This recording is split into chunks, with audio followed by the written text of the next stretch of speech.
Pirates of the Caribbean.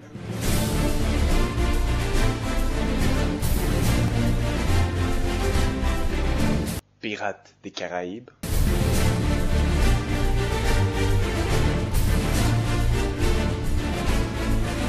Bonjour et bienvenue à la première des vidéos marathon que je vais donc consacrer à la saga Pirates of the Caribbean. Wow! Je vais donc sortir une vidéo sur chaque film durant le mois de mai avant le 25 mai qui est donc la sortie du nouvel opus. Notez d'ailleurs dans cette saga comme la traduction des titres passe de correct à mauvais à correct à mauvais. The Curse of the Black Pearl devient la malédiction du Black Pearl. Dead Man's Chest devient le coffre du maudit. At World's End devient jusqu'au bout du monde. Stranger's Tide devient la fontaine de jouvence. Et finalement le cinquième opus qui, suivant la tradition, aurait dû être bien traduit, mais non. Dead Men Tell No Tales devient la vengeance de Salazar. Oui, mais c'est traduit du titre britannique, laissez-moi vérifier. Oui, Pirates des Caraïbes est un film américain. On ne peut plus américain d'ailleurs, car il s'inspire d'une attraction du même nom, située certes dans n'importe quel Walt Disney du monde, mais originellement en Floride. Pour commencer, on va directement exposer mon intérêt pour la saga. J'aime énormément la saga Pirates des Caraïbes. Presque.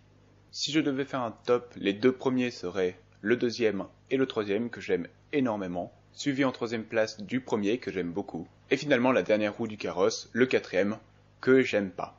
De là peut découler un questionnement probable, quoi, le premier n'est pas ton préféré, et j'expliquerai au cours de ces marathons, et un autre questionnement, mais peu probable, quoi, tu n'aimes pas le quatrième, que j'expliquerai aussi au fur et à mesure de ce marathon.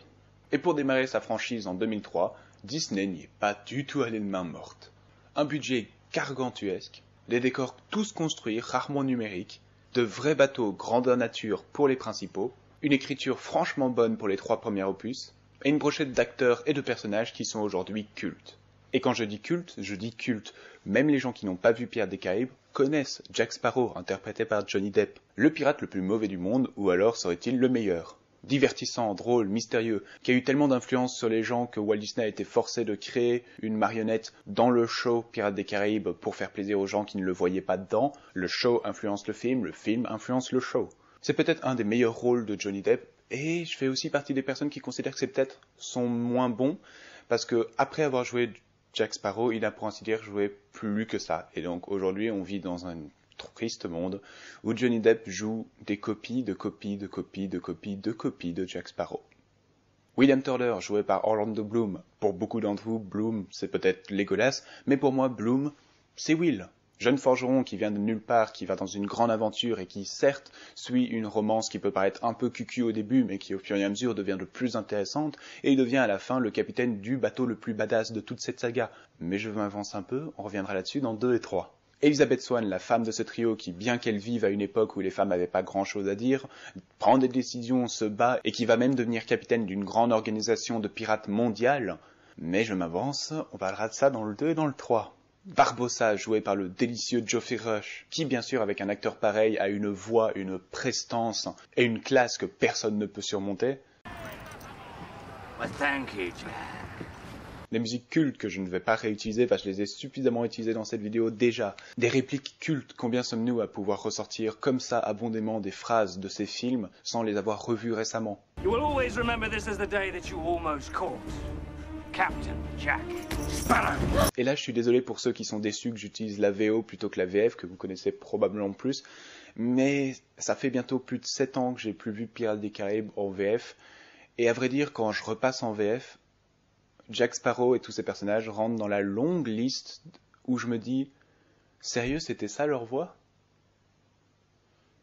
Pirates des Caraïbes, la malédiction du Black Pearl, parce que oui, on va enfin arriver au résumé, raconte l'histoire d'Elizabeth Swann, la fille du gouverneur de Port-Royal, qui possède un étrange médaillon de pirate qu'elle a trouvé sur un gamin échoué lorsqu'elle était petite. Suite à un accident, le médaillon rentre en contact avec l'eau et envoie un putain de boom sonique, je ne sais toujours pas pourquoi, ce qui attire un équipage de pirates à Port-Royal à bord du légendaire navire, le Black Pearl.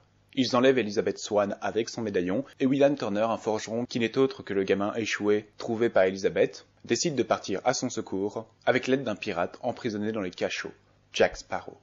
Captain Jack Sparrow, if you please. Et ce qui est con, c'est que cette vidéo sert surtout à introduire l'univers Pirates des Caraïbes, parce que sur ce premier film, j'ai pas grand chose à dire. L'humour est bon, les personnages sont bons, mais c'est tout ce que je ressens désormais avec ce film. Il est bon. C'est là que je vais expliquer pourquoi est-ce que le 1 est peut-être un peu plus bas que beaucoup de gens. C'est que je considère que c'est un bon film nostalgique. Je l'ai beaucoup aimé quand j'étais petit, et ça doit être pour ça que je l'aime énormément aujourd'hui. Et je suis tout à fait d'accord pour dire que même quelqu'un qui n'a pas cette nostalgie pourrait énormément l'apprécier. Mais en grandissant, il y a des choses dans le 2 et dans le 3 qui sont présentées que j'ai commencé à plus apprécier et qui ne sont pas présents dans le 1. Et par exemple, pour n'en citer qu'un, l'évolution des personnages. Dans le premier film, on n'a pour ainsi dire aucune évolution de personnage. Elizabeth n'évolue pas vraiment, on pourrait me dire que si, elle devient de plus en plus forte, elle commence à faire de plus en plus de choix. Au début du film, elle me paraît déjà suffisamment forte, et entre son père et elle, ça a l'air d'être elle qui porte la culotte, donc voilà. William Turner reste vraiment le même pendant tout le long.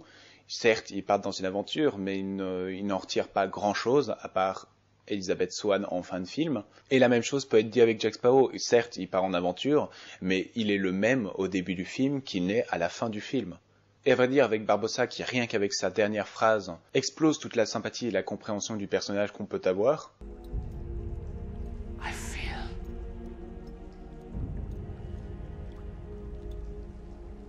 cold. Ça reste que pas beaucoup des personnages nous montrent de différentes facettes pendant le film. Il y a très peu de scènes où le film se pose et parle un peu de ses personnages et de leur caractère. How did Jack get off the island? Well, I'll tell you. Cette scène n'est pas vraiment de l'explication de personnage, parce que c'est plus une scène drôle pour la suite du film lorsqu'on se rend compte que tout ce qu'il raconte est de la pure connerie. Cette scène, c'est les fameuses parties récréation dans les Pirates des Caraïbes, il y en a un dans chaque film, où ils font quelque chose, ils sont à un endroit, mais ça crée comme une énorme pause dans le récit. It was my father's blood. My blood.